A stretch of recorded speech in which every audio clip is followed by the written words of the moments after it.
다윗의 이야기가 계속 이어져 오다가 사무엘 22장에 다윗과 좀 동떨어진 인물이 되어집니다.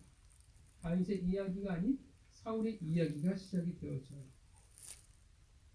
그러니까 이 본문을 통해서 우리는 오히려 다윗을 더 잘 이해할 수 있을 것이라 생각합니다. 왜냐하면 성경은 계속 뭘 하고 있냐면 다윗과 사울을 계속 같이 비교해 나가고 있기 때문에 그렇습니다. 하나님과 함께하는 도망자와 하나님과 함께하지 않는 추적자를 하나님께서 어떻게 했냐? 두 개를 놓고 비교하고 계시기 때문에 그렇습니다. 자, 오늘 본문의 내용은 사울이 소식을 듣죠. 한 소식을 듣습니다. 그것은 누구의 소식이냐면 다윗의 소식입니다. 다윗 혼자만이 아니라 그와 함께 있는 자들이 이제 이스라엘 가운데 어느 한 곳에 있다라는 소식을 접하게 됩니다. 아마도 이 본문이 모압에서 다시금 다윗이 그의 부모들을 모시고 유다로 돌아왔을 때가 아닐까 싶습니다. 사울이 모든 신하들을 데리고 기브아 높은 곳 에셀 나무 아래로 모이게 됩니다. 여기서 에셀 나무는 매우 귀한 나무예요.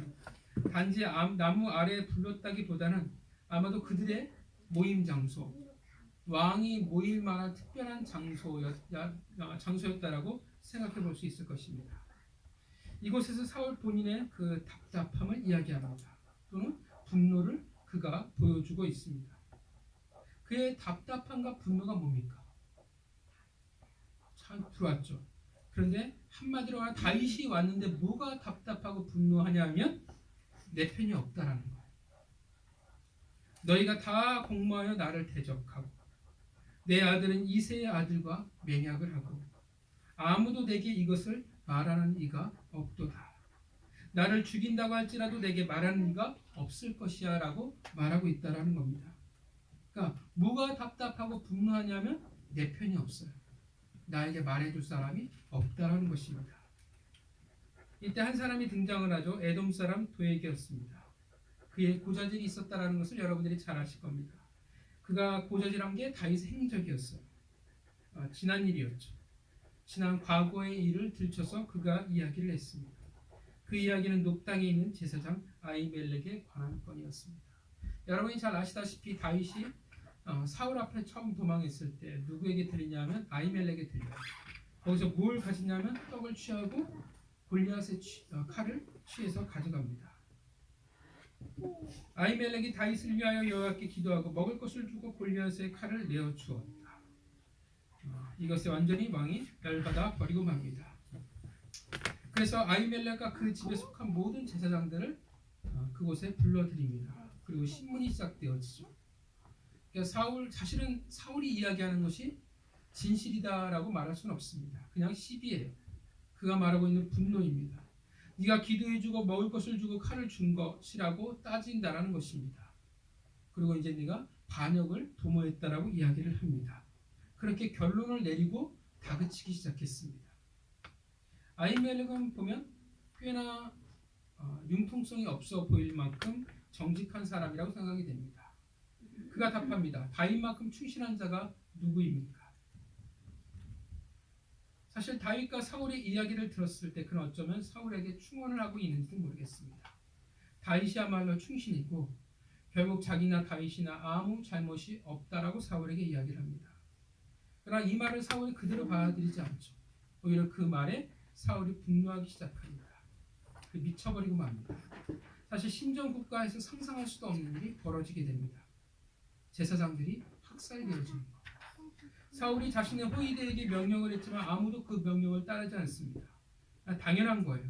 어찌 하나님이 세운 제사장을 죽일 수 있겠습니까? 이에 에돔 사람 도액은 자신의 부하들을 이끌고 제사장들을 85명을 죽여버리고 맙니다. 그것만이 아니라 더 나아가 녹당에 살고 있는 남녀노소와 더불어 짐승까지 모두 다 진멸해버리고 맙니다. 이 중에 단 한 사람만 죽음을 피할 수 있었습니다. 누구냐면 제사장 아히멜렉의 아들 아비아달만이 도망을 갔습니다. 자, 그런데 그냥 도망가지 않았죠. 아비아들이 도망간 게 중요한 이유가 뭐냐 하면 그가 가지고 도망을 친 것이 있기 때문에 되게 중요해요. 무엇을 가지고 도망을 쳤냐 하면 여러분 잘 아시다시피 에봇입니다. 에봇이 뭔지 아시죠? 제사장이 입는 옷이에요. 근데 그 안에 제사장이 입는 옷 안에 뭐가 있냐면 그 흉패 안에 뭐가 있어요? 들어있어요? 우림과 둠민이 있어요. 하나님의 뜻을 묻는 품, 그것을 가지고 다윗에게로 비만을 갑니다. 자, 이것이 오늘 본문의 내용입니다. 우리에게 무엇을 말하고자 할까요? 재미있는 것은 앞부분에 있는 다윗의 어떤 모습들이 그려지냐면 모압에서의 일과 다윗의 공동체에 대한 이야기가 있습니다. 다윗의 아둘람, 그리고 다윗과 하나님과의 관계에 대해서 이야기를 해준다는 것입니다. 그리고 어떤 이야기가 펼쳐지냐면 다윗의 아둘람이 이야기되어지고 공동체가 이야기되어지고 그 다음에 어떤 이야기냐면 오늘 사울과 사울의 공동체의 모습을 성경이 말해주고 있다는 것입니다. 두 공동체, 두 사람과 두 공동체가 이야기가 되어져요.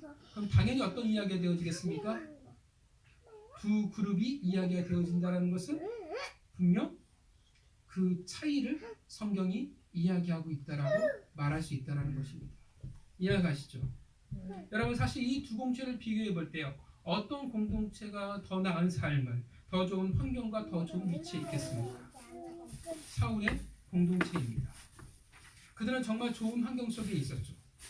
먹고 사는 문제가 그들의 어려움이 아니었습니다. 다윗의 삶의 터는 어디였냐면 아둘람. 그들의 터가 어디였냐면 동굴이었어요. 비바람을 피하며 힘들게 먹을 것을 고민하며 살아갔던 삶이 다윗의 인생이었고 다윗의 공동체의 모습이었습니다. 사울의 공동체는 당연히 리더가 사울이었죠. 그의 신분은 왕이었습니다. 힘의 정점에 서 있었죠. 더군다나 사울이라는 왕은 결코 무능한 자가 아니었습니다. 매우 실력이 뛰어난 왕이었습니다. 그들은 다윗의 공동체는 분하고 억울하고 빚진 자가 모인 곳이 아니었습니다. 그들은 가진 자들이 모인 곳이었습니다. 힘과 권력, 돈과 힘을 모두 가진 공동체가 바로 사울의 공동체였습니다. 한때 다윗이 그렇게 나라 가지려고 했던 떡과 칼을 그들은 진작에 가지고 있는 자들, 결코 부족함이 없는 자들이라는 것입니다. 그러니까 다윗의 공동체의 고민은 뭐였냐면 늘 먹을 거였어요. 어떻게 이 사람들을 먹고 살릴 것인가. 다윗의 공동체는 정말 분하고 억울하고 빚진 자들이 모인 부족한 자들, 아픈 자들이 모인 공동체였어요. 그들과 매우 큰 차이를 성경이 말하고 있다는 것입니다. 그렇게 당연히 다윗과 사울의 두 공동체를 비교할 때 어느 공동체가 더 나은 곳이냐면 당연히 사울의 공동체예요. 출세하려고 하면 어디로 가야 되겠어요? 다윗이 아닌 사울의 공동체에 가는 것이 맞습니다. 더군다나 어떻게 돼요? 다윗은 동굴에서 살아가는 볼품없는 모습이지만 오늘 본문에 나오는 이 그림들은 어떻습니까? 되게 멋있어요. 폼나는 에셀람. 거기다 왕은 어떻게 하고 있어요? 단창을 들고 있어요. 그러니까 왕의 호를 휘두르고 있는 그 모습이라는 것입니다. 그러니까 굉장히 웅장하죠. 멋진 나무 밑에 왕이 서 있고 단창 호를 들고 있고 그 뒤에 누가 딱 있어요. 신하들이 쫙 늘어져 있다는 것입니다. 아마도 화려한 옷과 아마도 멋있는 갑옷을 그들이 두르고 거기에 모여 있을 것이라는 것입니다. 굉장히 멋있잖아요. 볼품이 있고. 그런데 오늘 본문은 그 사울의 공동체의 화려함과 그 힘과 그 능력에 주목하고 있지 않다라는 것입니다. 왜냐하면 더 큰 결정적인 차이가 있기 때문에 그렇습니다. 그 차이라는 게 과연 무엇입니까? 그 차이라는 게 뭐예요? 바로 하나님이 있냐 없냐라는 것이 이 두 공동체의 가장 큰 차이이기 때문에 그렇습니다. 당장 더 많은 것을 가졌지만 더 많은 이들이 속해 있지만 사울의 공동체는 사실은 하나님이 없는 공동체라는 것입니다. 그래서 사울이 뭐라고 계속 이야기를 해요? 하나도 없도다. 이것이 그의 고백이라는 것입니다. 공동체라는 말은 어떻게 해요? 홀로가 아니라는 거잖아요. 굉장히 많은 사람들이 연합해 있다는 의미잖아요. 그런데 사울이 정작 리더인 사울이 뭐라고 얘기해요? 하나도 없도다. 나의 편이 하나도 없다라고 말하고 나를 위해 이야기해 줄 사람이 없다라는 것입니다. 굉장히 신기한 얘기예요. 왕인데 내 편이 없어요. 왕인데 부하들이 없다라고 얘기해요. 왕인데 뭐라고 해요? 심지어 아들마저도 없다라고 이야기한다라는 것입니다. 물론 당장 어떻게 합니까? 그 아들이 떠날까요? 아니요, 여전히 그와 함께합니다. 여러분들이 이스라엘 역사를 잘 기억하시지만 사울 왕이 죽은 후에도 어떡합니까? 사울의 왕조는 끝나지 않아요. 여전히 어떻게 돼요? 다윗과 대립하며 살아갑니다. 꽤나 어떻게 하면 그 기반이 굉장히 충실하고 튼튼했다라는 것을 이야기를 해줍니다. 특히 지금 불만을 품고 있는 사울이 누구에게 그 불만을 품고 있어요? 아들 중에 요나단이잖아요. 요나단에게 지금 불만을 품고 있는 겁니다. 그런데 그 뛰어난 요나단은 어떻게 합니까? 죽기까지 어떻게 해요? 그 아비와 함께합니다. 어떻게 보면 여기에 있는 신하들과 그 아들은 매우 충성된 자라고 말할 수가 있다라는 것입니다. 그런데 오늘 본문에서 그의 공동체의 모습은 뭐라고 얘기를 해요? 그 왕이 뭐라고 얘기합니까? 없다라는 거예요. 공동체인데 우리가 보기엔 충성된 자가 맞는 것 같은데 그 리더가 뭐라고 얘기하냐면 공허하다고 말하고 있는 것입니다. 그랬더니 신기하게도 누가 그와 함께하냐 하면 하나님을 떠난 공동체이기 때문에 누가 그 공동체와 함께하냐 하면 누가 하냐면 바로 도액이 함께한다라는 거예요. 성경은 도액을 표현할 때 굳이 뭐라고 표현합니까? 뭐라고 표현해요? 에돔 사람이라고 표현해요. 굳이 도액을 설명하는데 뭘 말하냐면 그의 태어난 것, 그의 소속, 그의 민족을 이야기하고 있다는 것입니다. 에돔이라는 것은 결국 이 도액은 이스라엘 사람이 아니라는 거예요. 에서의 후손이라는 거죠. 에서의 후손 도액이라는 것을 굳이 성경이 말하고 있다는 것입니다. 구약에서는 에돔 사람 도액, 신약에서는 에돔 사람, 정확히는 이둠의 사람인 헤롯. 그들이 가진 코드가 무엇이었습니까? 그들은 성경에서의 어떤 모습을 가졌냐면 하나님의 나라를 회방하는 자였습니다. 당장은 다윗을 넘어뜨리려고 하는 것 같고 당장은 예수를 넘어뜨리려고 하는 것 같지만 보면 다윗의 후손으로 이 땅에 오실 예수 그리스도 구속사를 방해하려는 자의 모습이라는 것입니다. 그게 에돔 사람이 가지는 성경에서의 모습이에요.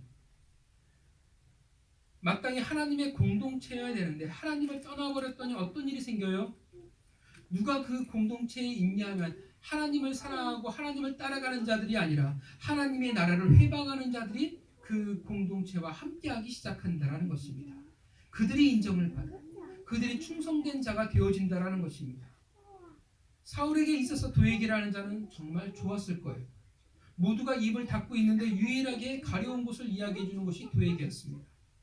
모두가 다 불순종을 했잖아요. 그런데 유일하게 순종했던 자가 누구였냐면 도액이었어요. 왕의 명령이 그 무엇보다도 중요하게 제사장마저도 죽여버릴 수 있는 사람. 제사장이 가지는 권위보다 하나님이 주신 권위보다 누가 더 높아요? 왕이 가지는 권위를 더 높이 사고 있는 사람. 하나님의 명령보다 왕의 명령이 더 중요한 사람. 그렇게 사울의 입장에서 보면 그 누구보다도 충성스러운 신하가 바로 도액이라고 말할 수 있을 것입니다. 그러나 우리가 도액이라는 그 사람은 하나님의 공동체이기에 사실 그 적합한 공동체의 일원이 될 수 없는 사람입니다. 그런데 이제 그가 인정을 받는 자가 되었어요. 그가 충성된 자가 되었고 그가 순종하는 자가 되었습니다. 하나님을 떠난 자의 공동체이기에 무엇을 보여주냐 하면 하나님의 백성은 점점 그와 함께하지 않는다라는 거예요. 이제 사울의 공동체는 어떤 공동체입니까? 하나님의 백성들의 공동체가 아니라 세상에 속한 자의 공동체일 뿐이라는 거예요. 세상에 속하였기 때문에 하나님을 대적하는 자의 공동체가 되어진다는 것입니다. 하나님의 백성들이 마땅히 그의 공동체의 일원이 되어야 되는데 이제는 왕의 신하들이 하나님을 대적하는 자들이 그의 공동체의 일원이 되어져 갑니다. 사실 사울의 고백이 맞습니다. 하나도 없어요. 열심히 달려왔지만 열심히 왕으로 이스라엘 백성들을 돌봤지만 같이 수많은 순간들을 맞이했지만 결국은 하나님 앞에서 하나도 없다라는 것입니다. 왜 하나도 없어요? 왜냐하면 사울이 그 하나님 앞을 떠나버렸기 때문에 그렇습니다. 그렇게 공허합니다. 하나님과 함께하는 못난 아둘람이라는 공동체와 하나님을 떠난 잘난 사울의 그 공동체, 그 둘이 이제 대적하기 시작합니다. 그리고 오늘 본문에서 그것을 하나님이 증명해주고 있는 것입니다. 여러분, 제사장 아히멜렉과 사울 왕의 만남이 오늘 본문 가운데 있습니다. 이 대화를 통해 무엇이 증명되어져요? 제사장 아히멜렉의 입술을 통해서, 하나님의 제사장의 입술을 통해서 지금 하나님을 떠난 자 사울에게 무엇을 이야기해주고 있냐 하면, 분명 다윗은 도망자가 되어버리고 사울 왕의 적이 되었고 사울이 온 힘을 다해 쫓는 자가 되었습니다. 얼핏 보면 다윗은 이제 어떤 입장이 되었냐면 반역자가 되었어요. 반란군의 수괴가 되어버린 것 같습니다. 그런데 제사장 아히멜렉의 입을 통해서 무엇이 증명되어지냐 하면 다윗은 죄가 없다라는 거예요. 다윗은 충실한 자이고 왕의 중요한 신하이고 존귀한 자라는 것입니다. 그렇게 여전히 하나님께 기도해 줘야만 되는 사람이라고 이야기하고 있다는 것입니다. 다윗이 제사장 아히멜렉을 통해서 무엇이 이야기되어지냐 하면 다윗은 죄가 없습니다. 누가 그렇게 말하고 있냐면 하나님의 제사장이 말하고 있는 거예요. 어떤 느낌이 되어지냐면 하나님이 지금 하나님을 떠난 왕에게 이야기하고 있는 거예요. 하나님을 떠난 공동체에게 이야기하고 있습니다. 다윗은 죄가 없다. 다윗은 의롭다. 다윗은 충성된 자이다. 그래서 하나님이 함께하는 자라는 것입니다. 그런데 사울 너는 하나님이 함께하는 자가 아니라고 말하고 있다는 것입니다. 이것을 아히멜렉이 지금 하나님의 아히멜렉의 입술을 통해서 말한다라는 거예요. 그리고 그 아히멜렉이 말한 것이 맞다라는 것을 사울 스스로가 증명해 버립니다. 어떻게 증명해 버려요? 제사장을 확산함으로 스스로 증명해 버리고 맙니다. 나는 하나님을 대적하는 자라는 것을, 나는 하나님에게 충성된 자가 아니라는 것을, 나는 의롭지 않다라는 것을 증명해 버립니다. 하나님의 제사장을 죽였다는 것은 스스로 하나님의 반대편에 서 있다라는 것을 말하고 있는 것입니다. 여러분 19절을 보면 어떤 장면들이 생각났습니까? 제사장들의 성은 노새 남녀와 아이들과 젖 먹는 자들과 소와 나귀와 양들을 칼로 쳤더라. 되게 익숙한 장면이죠. 어떤 단어가 생각나세요? 진멸. 가나안 정복. 이스라엘 백성에게 하나님이 하셨던 말씀. 가나안 족속을 진멸하라는 그 말씀. 그 진멸이 지금 일어나고 있습니다. 그런데 누구에게 일어나고 있냐면 가나안 족속에게 아닌 하나님의 백성, 하나님의 제사장들에게 있습니다. 목자가 양을 진멸하고 있습니다. 무엇을 증명해버렸냐? 사울 왕 스스로가 불충하다라는 것을, 틀렸다라는 것을, 잘못됐다라는 것을 증명해버리고 맙니다. 다윗은 옳았고 사울은 틀렸습니다. 다윗의 공동체는 한없이 부족한 자이지만 그들은 맞았습니다. 사울의 공동체는 모든 것을 다 가진 것 같았지만 그들은 틀렸습니다. 다윗은 하나님과 함께하는 자였고 하나님과 함께하는 공동체였고 사울은 하나님과 함께하는 자가 아니었고 그들의 공동체는 하나님과 상관이 없었습니다. 여러분, 그랬더니 결정적인 차이가 생겨버리고 말았어요. 어떤 차이가 생겨버리고 맙니까? 하나님을 떠났어요. 혹은 하나님과 함께 있어요. 그랬더니 이 두 공동체 간에 결정적인 차이가 생겨버려요. 어떤 차이가 생깁니까? 20절에 아비아달입니다. 그가 다윗에게 가지고 간 것은 23장 9절에 보면 에봇이었습니다. 단순한 제사장의 옷이 아니라 9절을 보면 에봇을 가지고 기도하는 장면이 나옵니다. 이것은 대제사장은 에봇의 흉패에 우림과 둠밈이 있었다는 것을 우리는 잘 알아요. 우림과 둠밈이 그에게 있습니다. 사울의 공동체에 이제 누가 없어요? 이제 제사장이 없어요. 왜냐하면 다 죽여버렸으니까. 물론 뒤에도 사울의 공동체에도 보면 제사장도 있고 우림과 둠밈도 등장을 해요. 근데 이거는 하나님이 만드신 게 아니라 사울이 임의로 세우고 임의로 만든 거예요. 이제 다윗 왕국에 누가 있어요? 제사장이 있어요. 그리고 우림과 둠밈이 있다는 것입니다. 우림과 둠밈이라는 것은 뭡니까? 하나님의 뜻을 알 수 있는 도구였어요. 물론 이것은 단지 하나님의 뜻을 알기 위한 판단하기 위한 도구라는 의미보다는 더 큰 의미는 뭐냐면 하나님이 그들과 함께 하신다는 상징적인 의미가 되어집니다. 결국 오늘 본문은 우리에게 무엇을 이야기해주고 있어요? 다윗과 사울의 공동체, 하나님을 떠났더니 어떤 차이가 벌어지고 말았습니까? 그 안에 우림과 둠밈의 차이가 생겼다라는 거예요. 하나님과 함께하는 자, 하나님과 함께하지 않는 자, 의로운 자, 불의한 자, 그 공동체의 차이는 결국 뭐로 드러나게 되었냐면 우림과 둠밈이 있냐 없냐의 차이가 되어져 버리고 말았다라는 것입니다. 다윗은 의로운 자였습니다. 그렇게 그에게는 못나고 가진 것이 없어도 쫓겨나도 하나님의 공동체가 될 수 있었습니다. 이 세상에 말하는 것들을 그들은 가지고 있지 않았어요. 그럼에도 불구하고 그들은 하나님이 있었습니다. 그들에게는 우림과 둠밈이 함께하고 있었다는 것입니다. 사랑하는 성도 여러분, 여러분들은 의로우십니까? 네. 하나님이 함께하고 계십니까? 네. 그 증표가 뭐예요? 이 세상에 많은 이들은 뭘 증표로 삼냐면 성공으로 증표를 삼아요. 내가 성공했다라는 것, 혹은 내가 건강하다라는 것을 하나님의 축복과 하나님의 함께하심의 증거로 삼기도 합니다.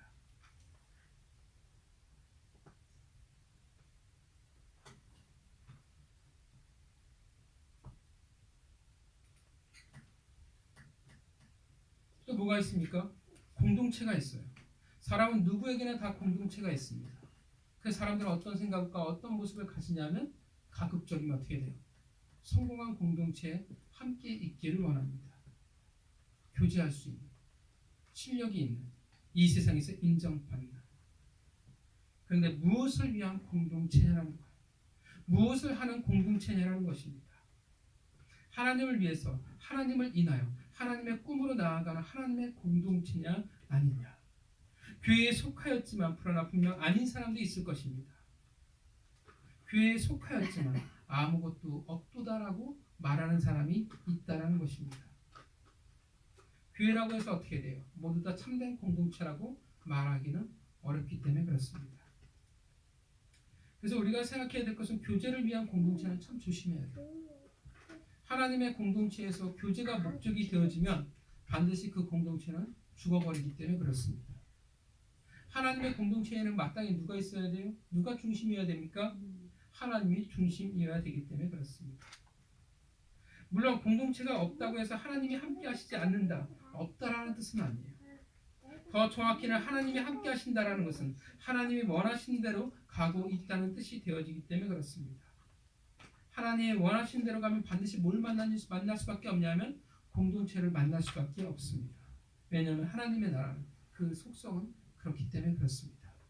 과정이라는 시간은 필요하지만 결국은 공동체가 될 수밖에 없다는 것입니다. 성경은 내가 아니라 반드시 우리이기 때문에 그렇습니다. 그래서 반드시 우리는 공동체에 속해 있어야 합니다. 그런데 어떤 공동체의 인자가 중요하다는 거예요. 세상은 능력 있고 힘 있는 공동체를 좋아합니다. 그곳에 속해 있기를 바래요. 출세의 지름길. 군대 가면 신기한 게 뭐냐면 여단장이나 사단장에 따라서 종교 인구수가 바뀌어요. 만약 그 부대의 우두머리가 기독교면 모든 부관들과 많은 장교들이 다 교회로 다녀요. 근데 이제 체인지가 되잖아요. 사단장이나 여단장이나 체인지가 되는데 불교다라고 하면 불교의 사람들이 엄청 많이 가기 시작해요. 왜냐하면 왜 그래요? 출세하기 위해서, 상관에게 잘 보이기 위해서. 세상은 그렇습니다. 힘을 쫓는 게 마땅해요. 세상은 능력을 쫓고 성공을 쫓는 게 마땅합니다. 그렇게 하나님이 기뻐하시지 않고 하나님과 상관없는 공동체가 되어져 간다라는 겁니다.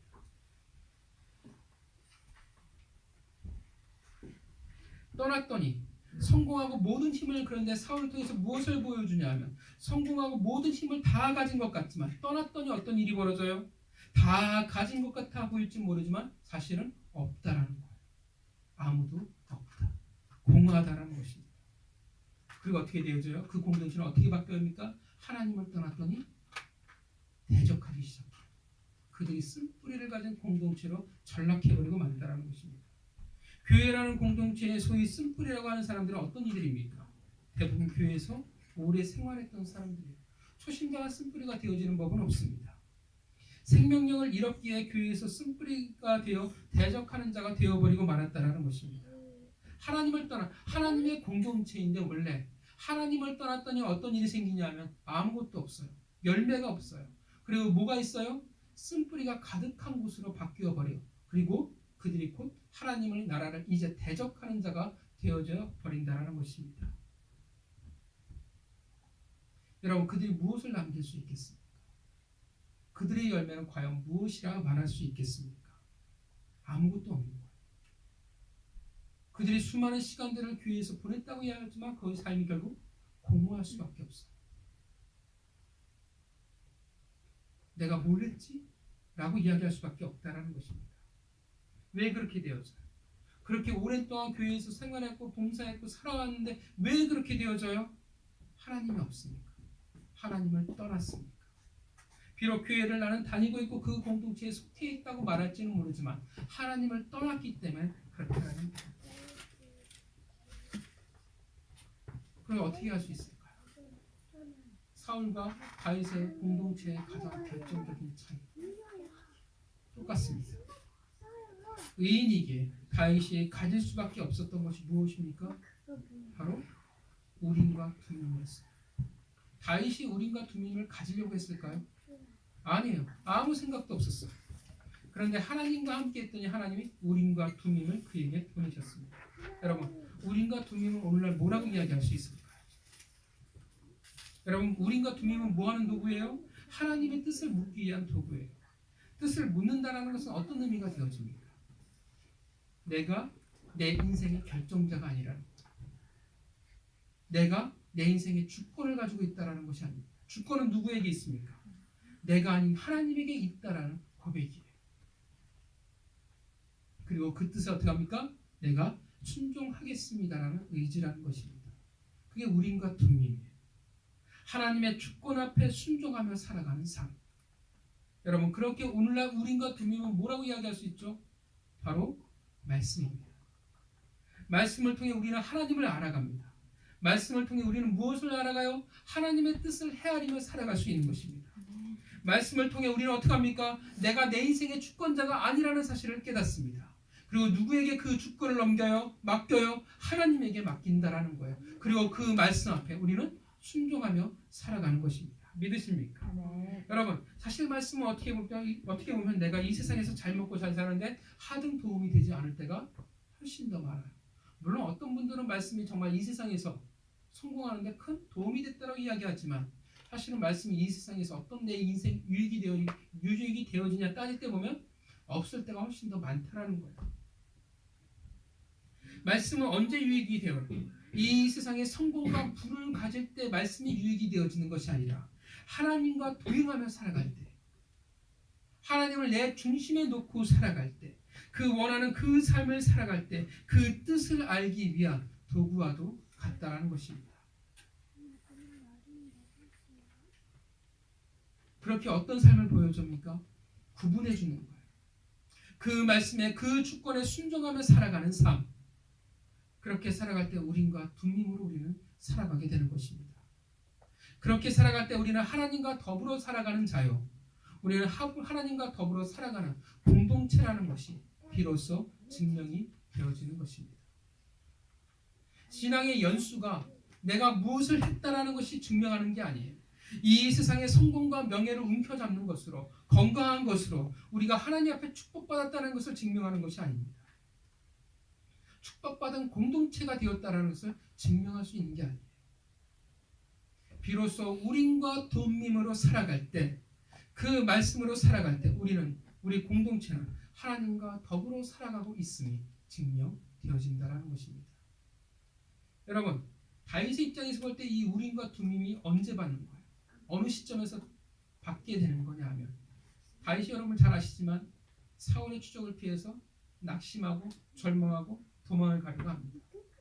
신앙이 다시금 회복되었을 때, 회복되어져 아둘람이라는 공동체가 만들어졌을 때 신기하게도 뭐냐면 우림과 둠밈이 그와 함께 있게 되었습니다.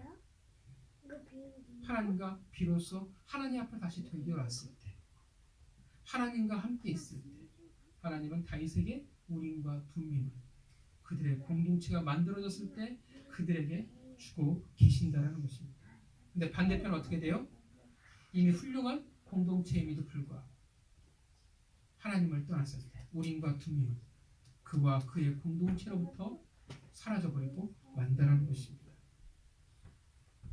오늘 본문은 우리에게 보여주고 있습니다. 하나님과 함께하는 자, 하나님이 원하시는 그 길을 걷고 있는 자, 그 공동체, 그런 의로운 삶을 살아가는 자, 그 공동체에는 말씀이 있을 수밖에 없다라고 이야기하고 있는 것입니다. 다른 말로 하면 공동체와 말씀이 하나님의 징표가 되어진다라는 거죠. 내가 하나님의 길을 걷고 있다라는 것, 그것이 함께 하고 있다라는 것이 어떻게 이 땅 가운데 드러나냐 하면 하나님의 말씀과 하나님의 공동체로 드러나게 된다는 것입니다. 이 증표가 여러분들에게 늘 함께 있기를 바랍니다. 물론 때로는 만나가는 그 과정이라는 게 있어요. 우리가 하나님을 믿었다고 해서 바로 공동체를 만난다고 하면 더할 나위 없는 축복이지만 그렇지 않잖아요. 수많은 시간을 통해서 비로소 하나님 원하시는 이제 내 공동체를 만나는 경우가 있다라는 것입니다. 때로는 우리의 마음이 워낙 갈대와 같아서 악하고 갈대와 같아서 공동체와 시큰둥해지고 말씀에 둔감해져 갈 수도 있습니다. 공동체가 마음에 안 들 수도 있습니다. 다윗의 아둘람도 그랬잖아요. 분하고 억울하고 빚진 자의 공동체가 어찌 아름다울 수 있겠습니까? 그래서 어떻게 돼요? 그 안에 머무니까 그 하나님의 중심인 그 안에 머물고 있으니까 달라져 간다는 것이 마음에 들고 안 들고의 문제가 아니라는 거예요. 어떻게 보면 하나님의 공동체가 어떻게 보여? 마음에 안 들 가능성이 더 커다라는 거예요. 근데 무엇이 있냐가 중요합니까? 말씀, 우리와 두민입니다. 시큰둥해지고 둔감할 때도 있지만 그래도 더 나아 보이는 가진 자들의 공동체에 속하여 있기를 바랄지도 모르지만 우린과 두민 그 말씀보다 더 나은 조건이 눈에 들어올지 모르지만 여러분 무엇이 더 중요해요? 하나님이 중요합니다. 왜냐하면 모든 것을 가진다 할지라도 하나님이 없어져 버리면 아무것도 없는 것이 되어지기 때문에 그렇습니다. 하나님을 대적하는 또 다른 하나님의 공동체가 되어지기 때문에 그래요. 요즘 이 세대에 슬픔이 있죠. 교회를 정하는 순위. 왜 주차장 시설이 예배의 그 말씀보다 더 중요한 순위에 있는지 안타깝습니다. 왜 교육이라는 그 여건 환경이 그 말씀보다 더 중요한 위치에 있는지 잘 모르겠습니다. 만약 그 순위대로만 이야기한다고 하면 이 땅에 어떤 교회만 존재할 수 있냐면 대형 교회만 존재할 수 있습니다. 완벽한 주차장 시설과 완벽한 시스템들과 분명 작은 교회도 하나님이 세우신 것이 맞을 텐데 오늘 많은 세대들의 그리스도인들의 우선순위는 말씀과 예배 하나님이 아니라 환경적인 것에 더 많은 순위를 매기고 있다는 것입니다. 여러분 어찌 우린과 빈민 그 말씀보다 더 위에 있는 조건을 우리가 따질 수 있겠습니까? 어찌 더 위에 있는 조건이 있을 수 있겠습니까? 그것들을 추구하며 살아가니까 어떻게 되어집니까? 하나님의 주권, 하나님을 떠날 수밖에 없는 거예요. 그러니 어떤 공동체의 사람이 되어지겠습니까? 교회는 분명 다닌 것 같은데 신앙생활은 오래 한 것 같은데 여전히 내가 뭘 할지 모른다라는 거예요. 내 정체성이 무엇인지 모릅니다. 열심히 살아온 것 같지만 수많은 시간을 보낸 것 같지만 여전히 뒤돌아봤더니 아무것도 없는 것 같아요. 하나님에 대한 확신도 없어요. 하나님을 제대로 알지도 못해요. 하나님의 백성이라고 이야기하는데 교회에 다니는 것 같은데 그렇게 여전히 세상의 삶을 추구하며 살아갈 수밖에 없습니다. 생명을 잃어버린 거예요. 그랬더니 이제 대적하는 자가 되어져 버리고 마는 겁니다. 그렇게 남은 것이 무엇이 있겠습니까?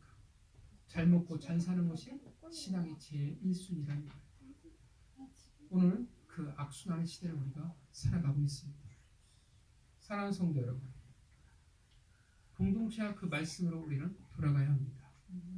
그것이 하나님이 우리와 함께 한다라는 하나님이 원하시는 그 길을 걷고 있노라는 증표가 되어질 것입니다. 물론 당장 내게 공동체가 없는 것 같아요 라고 이야기할 수 있어요. 공동체가 없기 때문에 제가 잘못된 겁니까? 라고 이야기할 수도 있어요. 그러나 그것이 여러분들의 하나의 과정이라면 상관이 없습니다. 과정이라는 의미는 뭡니까? 하나님이 주신 공동체를 향해 나아가는 걸음이 분명 존재해야 한다는 거예요. 기적과 능력이 어떻게 해요? 그 공동 하나님이 함께 하신다라는 공동체의 증거가 되어지지 않는다라는 것입니다. 다윗은 과거를 떠나 실패를 떠나 하나님이 원하시는 길을 걷는 자가 되었습니다. 하나님이 무엇인지 모르지만 자신을 위한 계획을 가지고 있다라는 것을 믿는 자가 되었어요. 그렇게 그는 하나님이 원하시는 대로 고난의 초대를 그는 거부하지 않습니다. 그리고 하나님과 함께합니다. 하나님과 원하시는 대로 살아가야 합니다. 그렇게 사울과 정반대의 것을 그가 가질 수 있었습니다. 여전히 현실이 어떻습니까? 어려워요. 사울이 쫓고요. 여전히 먹고 사는 문제가 다윗의 어려움이었습니다. 혼자만이 먹고 사는 문제를 혼자 해결하면 상관이 없지만 다윗에게는 이미 아둘람이라는 공동체가 함께 있었습니다. 그 수많은 사람. 여전히 현실은 그래요. 그런데 어떻게 돼요? 그 공동체는 이제는 분명 우리와 주님이 함께하고 있다는 것입니다. 하나님이 인정하셨어요. 가진 건 없는데 너는 충성된 자라고 하나님이 인정하고 있다는 것입니다. 이것이 우리의 모습이 되어지기를 바랍니다. 사울처럼 자신의 꿈을 꾸다가 모든 것을 잃어버리는 자가 아니라 세상의 꿈에 취해서 세상의 공동체와 세상의 힘을 가지려고 발버둥치다가 우림과 둠밈을 잃어버리고 도액과 벽하며 살아가는 자가 아니라 오직 하나님의 공동체와 하나님의 말씀을 가지고 살아가는 자들이 그런 다윗의 모습이 되어지기를 바랍니다. 그리고 그러한 공동체의 모습이 우리 공동체의 모습이 되어지기를 바랍니다. 사랑하는 성도 여러분, 여러분에게 하나님과 하나님의 말씀과 하나님의 공동체가 있으십니까? 그것을 사랑하며 같이 거하며 살아가기를 바랍니다. 그렇게 아히멜렉 제사장을 통하여 하나님이 말씀하신 것처럼 되어지기를 바랍니다. 다윗처럼 충실한 자가 누구냐? 너희처럼 충실한 자가 누구냐? 너희처럼 하나님 앞에 의로운 자가 누구냐?